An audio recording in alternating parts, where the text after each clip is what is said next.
Ingat satu lagi, jangan hanya karena pengen lulus cum laude, kalian menghalalkan segala cara untuk mendapatkan nilai. Assalamualaikum warahmatullahi wabarakatuh, welcome back to my channel. Sesuai judulnya, di video kali ini aku mau share tips dan trik biar bisa jadi lulusan cum laude sesuai pengalaman yang udah pernah aku terapin sendiri. Cum laude adalah sebuah predikat bagi mahasiswa yang berhasil menyelesaikan studi dengan IPK di atas 3,5 dan lulus tepat waktu. Untuk S1 biasanya 3-4 tahun. Nah, lulus cum laude ini biasanya jadi cita-cita mulia sebagian mahasiswa baru yang masih semangat-semangatnya masuk dalam dunia perkuliahan.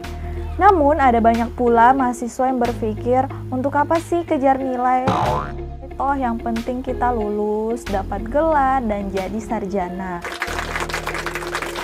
Memang sih IPK tidak menjadi penentu nasib dan kesuksesan seseorang di masa mendatang. Tapi dengan IPK yang baik akan menunjang peluang kita untuk masuk dalam dunia kerja. Apalagi buat kalian yang nantinya pengen lanjut studi S2 dengan beasiswa, tentunya IPK merupakan salah satu poin penting dalam proses seleksinya. So, langsung aja aku bakal bagi tips dan trik untuk bisa jadi lulusan cum laude. Simak terus ya video ini. Nah, yang pertama, menuliskan target. Ingat, ditulis. Ada sebuah penelitian yang mengungkapkan bahwa target yang ditulis secara detail, tingkat pencapaiannya itu lebih tinggi dibandingkan target yang tidak tertulis. Jadi ingat teman-teman, harus menuliskan target yang ingin dicapai. Jadi pertama-tama dan paling penting kamu lakukan adalah tuliskan target IP kamu. Yang lebih detailnya, kalian bisa menuliskan target nilai yang ingin dicapai tiap mata kuliah. Ingat ya, untuk bisa lulus cum laude gak boleh ada nilai C. Biasanya dulu aku rutin membuat KHS atau kartu hasil studi atau daftar nilai studi itu di awal semester. Aku tulis misalnya mata kuliah A yang aku sukai, yang aku rasa aku bisa, itu aku targetin untuk bisa dapat A. Sebaliknya, kalau dirasa mata kuliah yang akan ditawarkan ini masih terbilang asing dan belum pernah dipelajari sebelumnya, aku targetin buat dapat B. Nah, target ini akan jadi bahan evaluasi di akhir semester nanti. Ada kalanya mata kuliah yang kita anggap sukar itu kita bisa melebihi target yang telah ditetapkan.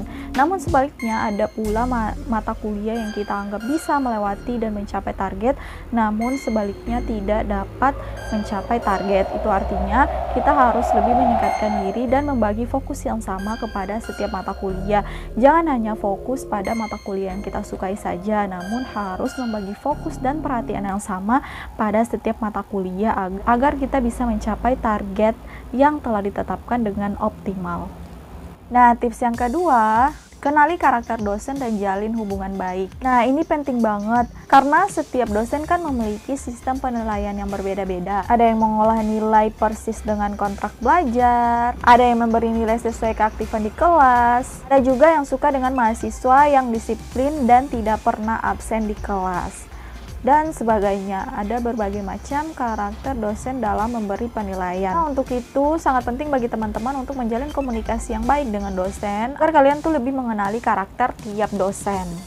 Oke, tips yang ketiga, tonjolkan diri selama perkuliahan. Nah, ini bisa dilakukan dengan aktif bertanya dan menjawab pertanyaan dosen. Misalnya, ada dosen yang memberikan pertanyaan dan menginginkan mahasiswanya untuk maju dan menyelesaikan pertanyaan atau soal, maka itu akan menjadi nilai tambah tersendiri di mata dosen. Jangan pernah malu dan takut salah, semua belajar dari kesalahan. Selama kesempatan itu ada, gunakan sebaik mungkin. Jika apa yang kita kerjakan masih salah, itu bisa didiskusikan dengan dosen dan teman-teman lainnya. Intinya, tonjolkan diri kalian selama di kelas. Jangan jadi mahasiswa yang hanya datang, duduk, diam, dan pulang. Oke? Yang keempat, jangan pernah absen. Selain berpengaruh pada penilaian, absen juga mempengaruhi pada informasi yang kita dapatkan. Bisa jadi ketika kita bolos kuliah, ada informasi penting yang disampaikan oleh dosen seperti sisi ujian, kan bisa rugi kalau kita ketinggalan informasi. Keenam, kumpulkan tugas tepat waktu. Ya, ini sudah jadi rahasia umum ya, bahwa mengumpulkan tugas tepat waktu itu sangat penting. Jadi jangan mentang-mentang tugas kita banyak, kemudian kita jadi menelantarkan salah satu tugas ataupun tugas lainnya.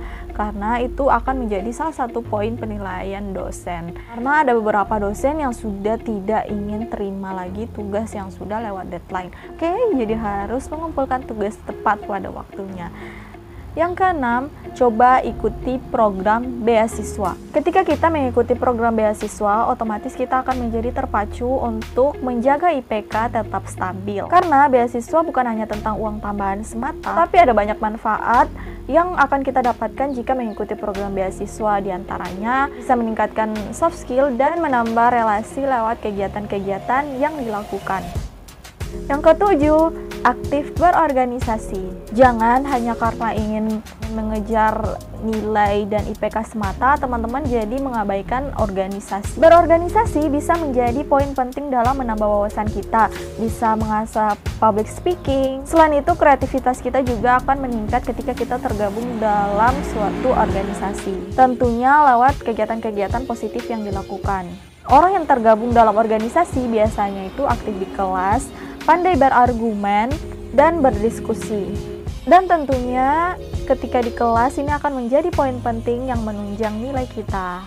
Nah, ini dia tips yang terakhir, tips yang ke-8, harus pandai mengatur waktu. Nah, dengan berbagai kesibukan menjadi mahasiswa, mulai dari proses perkuliahan, tugas-tugas, organisasi, dan lain sebagainya, jadi, seorang mahasiswa itu diwajibkan harus pandai mengatur waktu. Salah satu trik untuk mengatur waktu adalah dengan memiliki skala prioritas. Pilih mana yang harus dikerjakan lebih dulu, baru lakukan yang lain. Ingat goals dan target yang sudah kalian tetapkan di awal agar tidak melenceng. Karena tadi pengen lulus cum laude, memiliki skala prioritas akan menjadi dasar kenapa kamu harus menghubungi dosen dan meminta tugas tambahan kalau nilaimu dirasa belum memenuhi target.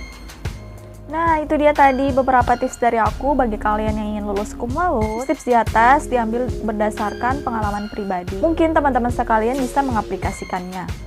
Sekali lagi dan berkali-kali ingin aku sampaikan, jika IPK memang tidak menjadi penentu nasib dan kesuksesan seseorang di masa mendatang. Tapi dengan memperoleh IPK yang baik akan menjadi jembatan peluang masa depan kita yang lebih baik lagi.